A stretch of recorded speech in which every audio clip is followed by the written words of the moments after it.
मोहल्ले में एक बड़े से घर से सुबह 4 बजे ही आरती की आवाज पूरे मोहल्ले में गूंजने लगती थी। ये सुनकर पड़ोसी कहने लगे, वाह वाह, क्या कर्म किए हैं इस ललिता देवी ने, जो उसे 36 गुणों वाली 36 बहुएं मिली और सब की सब एक से बढ़कर एक है। ना जाने क्या कर्म किए होंगे उसने।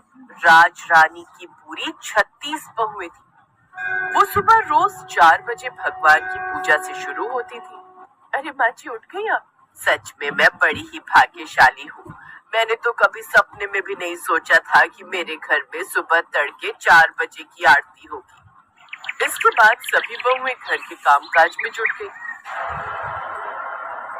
अरे बहुओं, ये तुम दोनों इतनी सुबह सुबह कहाँ से सब्जी ला रही हो? अभी तो कोई ठेले वाला खुला भी नहीं होगा। माँ जी, बाजार जाकर भला कौन ही बासी सब्जियां लाएगा? ये तो हम मोहन भाई से खरीद कर लाई है। वो सुबह तड़के जाकर अपने खेत से हरी हरी ताजा सब्जियां तोड़कर लाते हैं ना, फिर मंडी में जाकर बेचते हैं। तो हम सीधा उनके खेत से ही खरीद लाई। देखो तो कैसे एकदम हरी ताजा फ्रेश सब्जियां हैं। कितनी अच्छी हरी भरी सब्जियां, करेले, तोरी, भिंडी और साग लाई हूँ। आपको कल से साग खाने का मन कर रहा था ना, इसलिए। वो ये बात कर ही रही थी कि तभी दूसरी बहू पूजा वहां आ जाती है। माँ जी, आप जल्दी से जाकर अब नहा लीजिए। आपके लिए पानी भी गर्म करके रख दिया है, साथ ही कपड़े भी प्रेस करके रख दिए। हाँ, तब तक आपके लिए गर्मा गर्म नाश्ता तैयार कर देते हैं हम।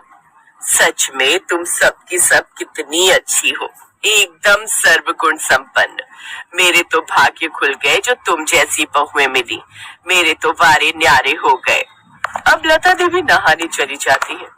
कुछ देर बाद जब वो लौट कर आती है तो खाने की टेबल पर उसके लिए 36 तरह के पकवान बनकर तैयार होते हैं। अच्छा, जरा टीवी भी लगा दो, खाना खाते खाते थोड़ा मनोरंजन ही हो जाए। लेकिन तभी लाइट चली जाती है। अरे ये क्या, बिजली चली गई। रुको, मैं अभी लैंप जलाती हूँ। फिर पूजा लैंप की रोशनी करती है, जिसकी रोशनी में एक बहू गाना गाती है तो कुछ डांस करने लगती है। अब सही से मनोरंजन हो रहा है ना माँ जी? हाँ हाँ, जब तुम जैसी बहुएं हो तो मनोरंजन कैसे नहीं होगा। प्यारी प्यारी सासू माँ, हमारी प्यारी सासू माँ, हमको जान से प्यारी है, देखो हमारी सासू माँ, हमारी जान हमारी आन, हमारी प्यारी सासू माँ। उसके ये कहते ही अचानक धीरे धीरे सब धुंधला होने लगता है और उसकी सभी बहुएं गायब हो जाती है और लता देवी, उनका सपना चकनाचूर हो जाता है।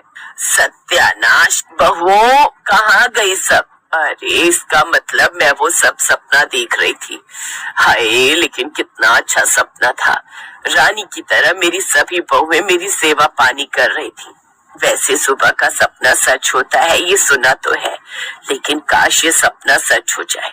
मुझे 36 बहुएं तो नहीं, लेकिन एक ही बहू में 36 के 36 गुण मिल जाए, ऐसी बहू मिल जाए, फिर तो मैं एकदम रानी की तरह राज करूंगी।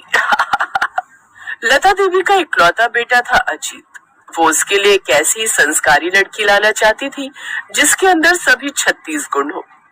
पंडित जी, मुझे ऐसी बहू चाहिए जो अच्छा खाना बनाना भी जानती हो, पूजा पाठ वाली भी हो, गाना भी जानती हो, नाचना भी जानती हो और जो बड़ों का आदर सत्कार करना जानती हो। कुल मिलाकर ये मान लीजिए, मुझे 36 गुणों वाली बहू चाहिए। आप जानती है ना, आजकल के जमाने में ऐसी लड़की मिलना संभव है। वो बिल्कुल ठीक कह रहा है भाग्यवान, इसीलिए तो आज तक गंवारा रह गया। अरे अब एक लड़की में सब मिलना मुश्किल है। हाँ माँ, एक में सिर्फ एक ही गुण मिलेगा और तुम ऐसा नहीं चाहती तो फिर मेरी 36 लड़कियों से शादी करवा दो, जिन सब में हर एक गुण हो। चुप कर, 36 गुणों के लिए मैं 36 बहुएं ले आऊं क्या? अरे इतनी बहुएं रखेगा कहाँ? पंडित जी, आप तो कोई एक ही लड़की बताइए। ये देखिए, ये रही 36 गुणों वाली लड़की निहारिका। इस लड़की की कुंडली साक्षात देवी कुंडली है, 36 गुणों वाली है। आपके बेटे का संजोग इसी के साथ है, खूब जोड़ी जमेगी दोनों की। वाह वाह, ठीक है पंडित जी, तो आप आज ही जाकर बात आगे बढ़ाइए। देखिए लता जी, आपके मन मुताबिक 36 गुणों वाली बहू ढूंढ कर दी है तो दक्षिणा भी मैं मोटी ही लूंगा। हाँ हाँ, चिंता मत कीजिए, मेरा इकलौता बेटा है, दिल खोल कर दक्षिणा दूंगी। अब सही से मनोरंजन हो रहा है ना माँ जी? हाँ हाँ, जब तुम जैसी बहुएं हो तो मनोरंजन कैसे नहीं होगा।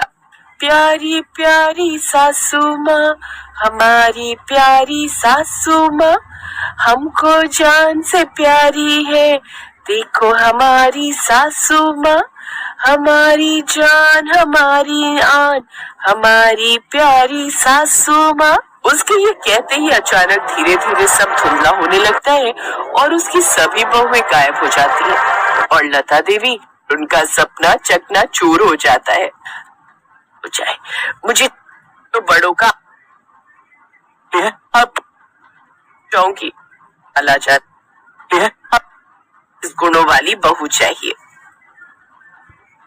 आप जानती है ना, आजकल के जमाने में ऐसी लड़की मिलना असंभव है। वो बिल्कुल ठीक कह रहा है भाग्यवान, इसीलिए तो आज तक गंवारा रह गया।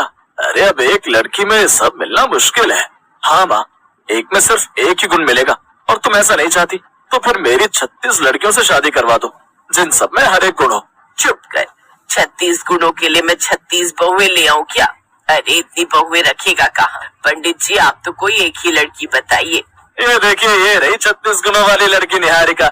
इस लड़की की कुंडली साक्षात देविक कुंडली है, 36 गुणों वाली है। आपके बेटे का संजोग इसी के साथ है, खूब जोड़ी जमेगी दोनों की। वाह वाह, ठीक है पंडित जी, तो आप आज ही जाकर बात आगे बढ़ाइए।